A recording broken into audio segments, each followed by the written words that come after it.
Demikian halnya karunia Allah Subhanahu wa Ta'ala yang begitu agung. Ya, kita nggak bakal pernah bisa menunaikan haknya Allah, nggak bisa membayar jasanya Allah yang begitu agung itu. Makanya Habib Abdul Haddad bilang di sini, sehebat apapun seseorang bertakwa kepada Allah, sekalipun dia beribadah kepada Allah Ta'ala, ibadahnya malaikat.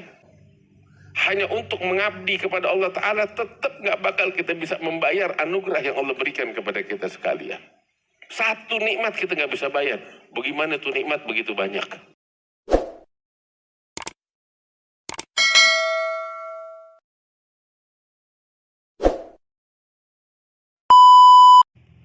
Alhamdulillah, wassalatu wassalamu ala rasulillah wa alihi wa sahbihi wa man wala.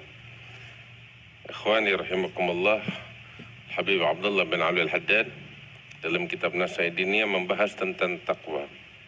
Takwa ini selalu kita dengar di setiap waktu, setiap saat. Iklan tentang takwa terlalu banyak. Sayyidina Umar bin Abdul Aziz ketika ditanya oleh seseorang, dia minta wasiat dan nasihat. Maka Sayyidina Umar bin Abdul Aziz mengatakan, usika bitaqwallah allati la yaqbalu ghairaha wa la yarhamu illa ahlaha wa la yuthibu illa 'alaiha fal amiruna biha katsir wal 'amiluna biha qalil. Beliau katakan ketika diminta nasihat, beliau katakan, aku nasihati kamu, aku wasiatkan kamu agar kamu bertakwa kepada Allah Subhanahu wa Ta'ala, di mana Allah Ta'ala tidak menerima dari hambanya kecuali ketakwaan. La yaqbalu ghairaha wa la yarhamu illa ahlaha, dan Allah tidak merahmati kecuali mereka, orang-orang yang bertakwa. Wala yuthibu illa 'alaiha, dan tidak memberikan ganjaran melainkan ganjaran atas ketakwaan. Terus di sini yang menarik, fal amiruna biha katsir wal 'amiluna biha qalil. Orang yang mengajak, yang mengiklankan takwa banyak, tetapi yang menjadikan takwa sebagai pedoman hidup sedikit. Kita selalu dengar, bahkan tiap kota tuh, tiap provinsi punya punya slogan sendiri, takwa. Ntar T-nya itu nggak tahu apa artinya, A-nya artinya apa nggak tahu, intinya takwa dah, begitu. Cuman sekedar iklan, nggak cukup ketika takwa hanya sekedar iklan dan seruan. Tetapi takwa yang Allah minta dari kita adalah menjadi pedoman hidup yang kita jalankan di dalam kehidupan dunia ini. Takwa itu apa sih sebenarnya? Selalu kita dengar, ayo mari kita bertakwa kepada Allah.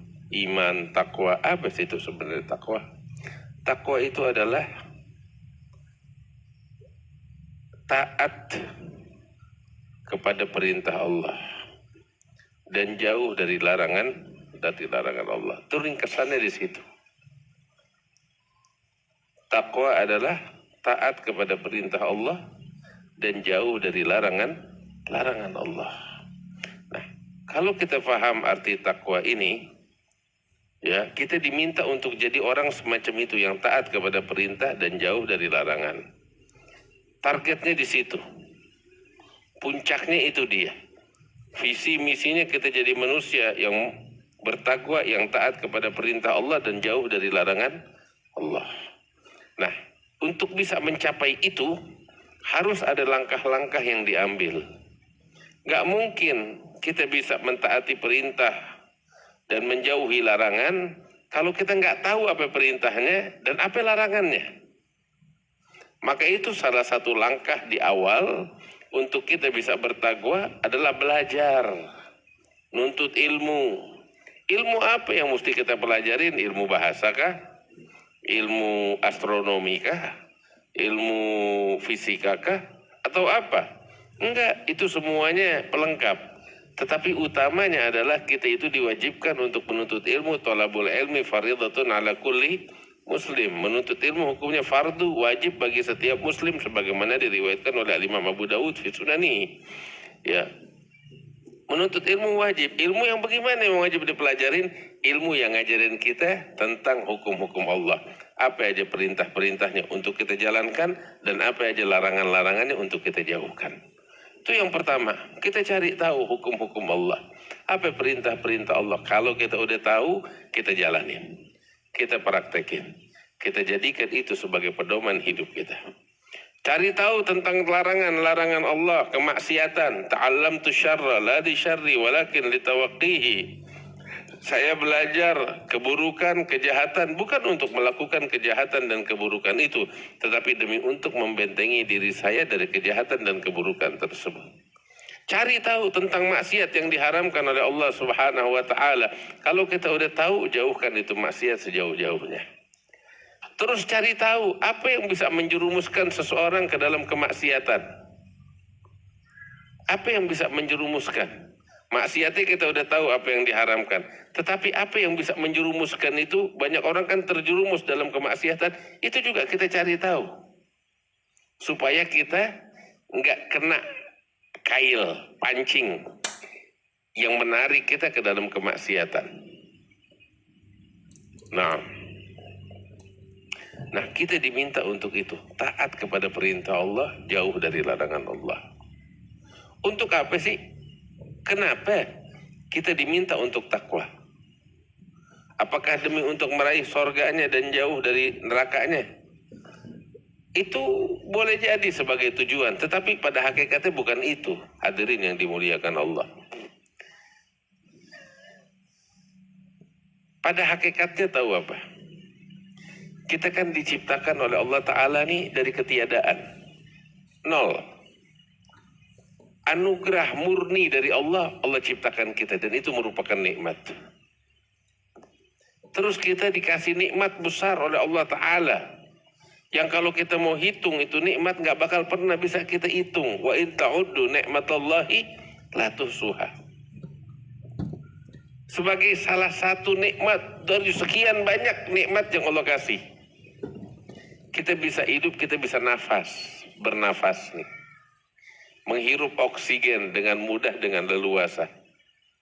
Coba saya tanya, kalau oksigen yang kita hirup ini, kasusnya seperti bahan bakar, tiap waktu naik harganya.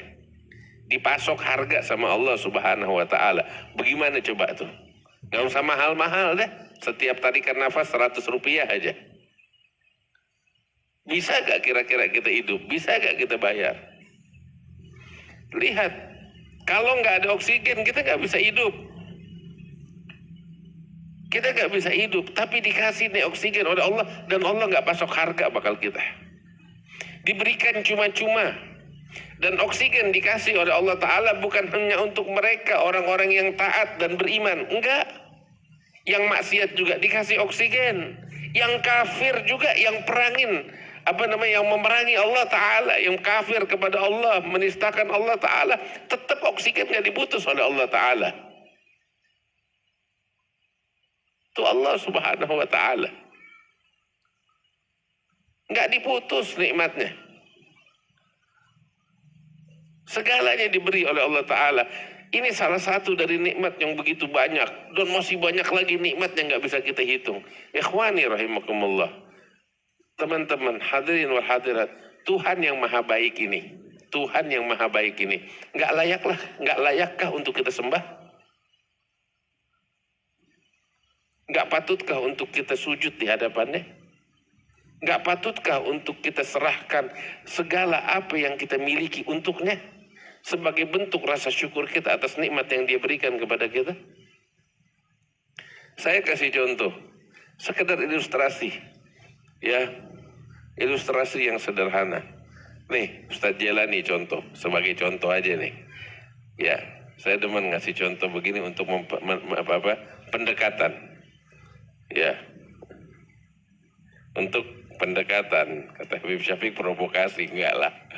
Untuk pendekatan. Ini Ustadz Jelani, katakan dulu ada novel. Sekarang dia udah berangkat. Ustadz Jelani hidupnya susah. Sehari makan, sehari enggak. Utangnya miliaran. Contoh aja Ustaz Jalani ini. Utangnya miliaran. Tiap hari nggak pernah ada di rumah. Tanya kenapa? Rumahnya dikepung sama debt collector. Udah pusing dia sama hidupnya. Bagus nggak gantung diri. Pengangguran. Bini 4. Mau ngidupin nggak bisa. Udah stres hidupnya. Hidupnya stres. Yang bikin dia stres nih utang miliaran, rumahnya dikepung sama debt collector. Mending kalau cuma sekedar rentu, ya pulang ke rumah dimaki sama bininya, balik ke rumah yang atau yang kedua dimaki lagi sama bininya. Itu stres dia gara-gara utang. Sampai udah dia pasrah, ketangkep sama debt collector nih. Pasrah udah mau diapain aja udah pasrah dia. Begitu mau dieksekusi, diludasin.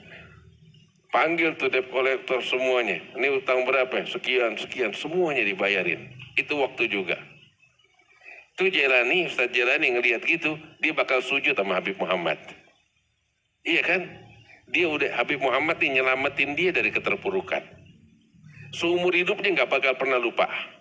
Apapun dia bakal korbanin, segalanya bakal Habib Muhammad. Nggak rela ada orang ngomongin Habib Muhammad. Lo pada nggak kenal Habib Muhammad, gue kenal Habib Muhammad. Kan gitu. Seumur hidupnya dia bakal nangis, dia bakal wakafkan hidupnya, anak keturunannya bakal Habib Muhammad. Benar gak dia? Kalau ini kira-kira kalau kayak begitu hidupnya Ustaz Jalani diselamatin nama Habib Muhammad.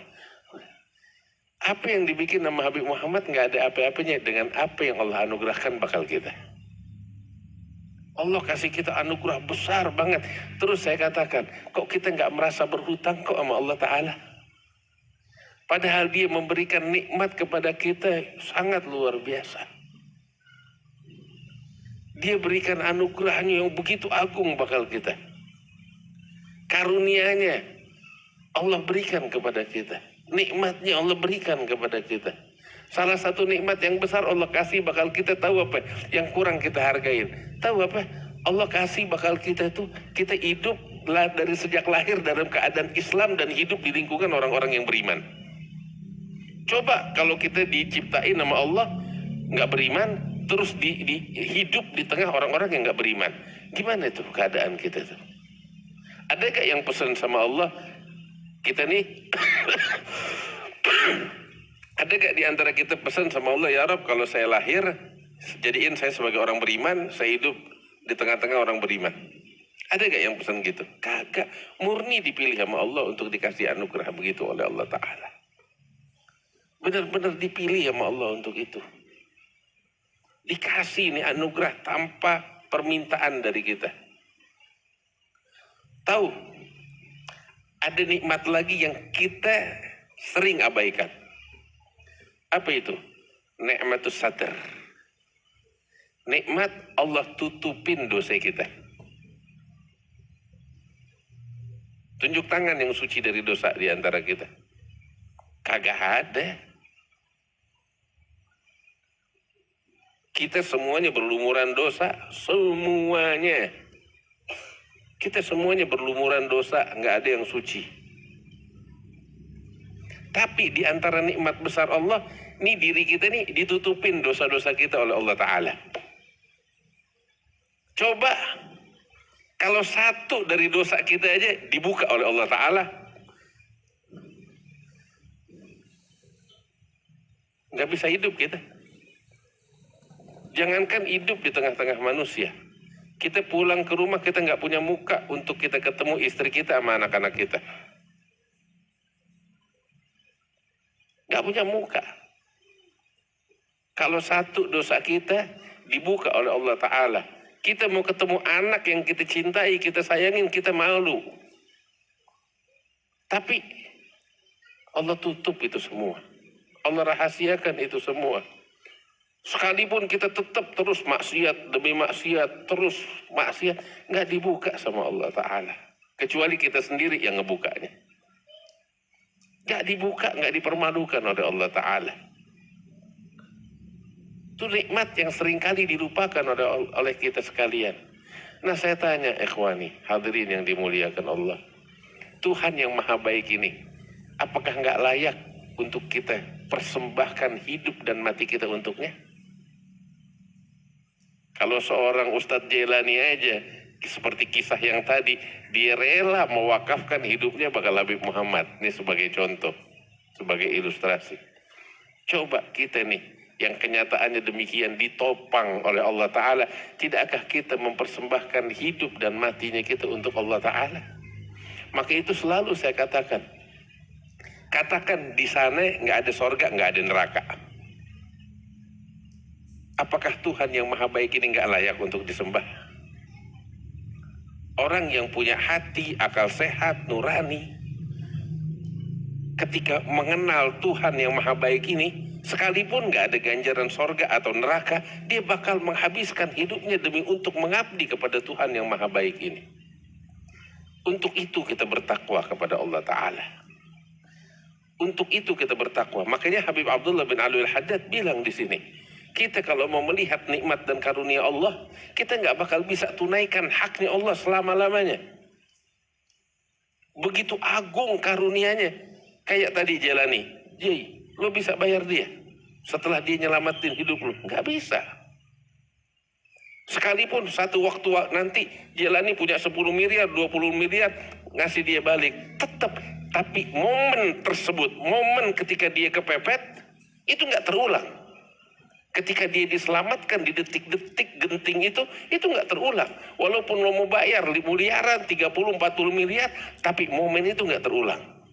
Demikian halnya karunia Allah Subhanahu wa Ta'ala yang begitu agung. Ya, kita nggak bakal pernah bisa menunaikan haknya Allah, nggak bisa membayar jasanya Allah yang begitu agung itu.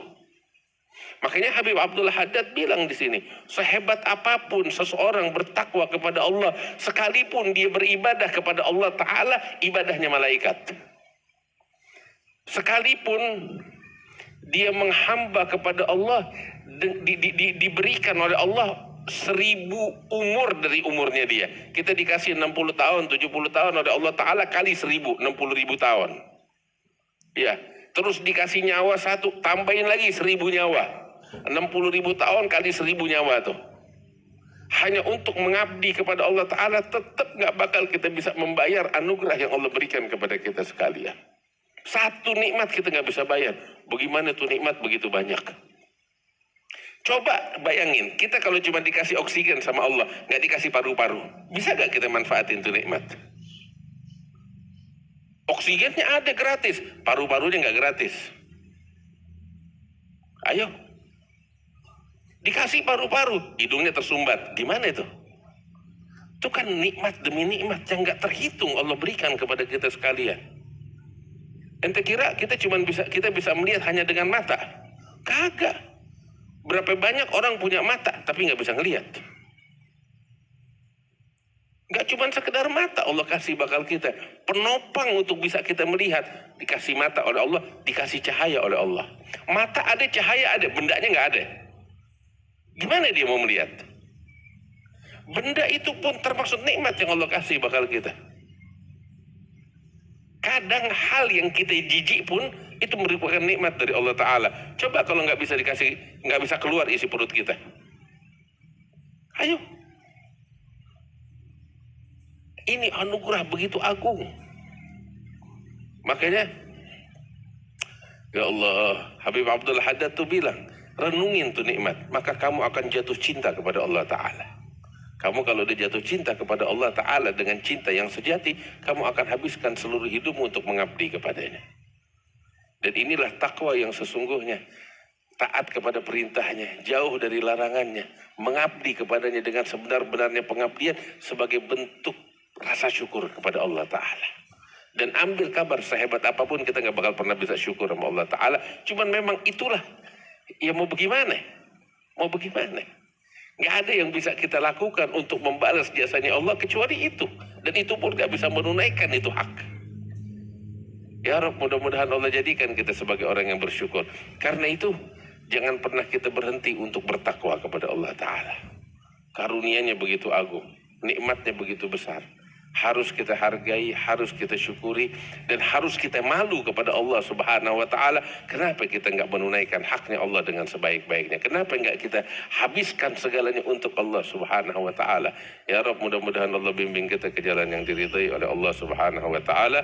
Nah, ini sedikit tentang takwa yang dibahas oleh Habib Abdullah bin Alwi Al-Haddad. Mudah-mudahan membawa manfaat untuk kita sekalian. Wassallallahu ala sayyidina Muhammad وعلى آله وصحبه وسلم والحمد لله رب العالمين. بسم الله الرحمن الرحيم. الحمد لله رب العالمين. اللهم صل وسلم وبارك على سيدنا محمد وعلى آله وصحبه أجمعين.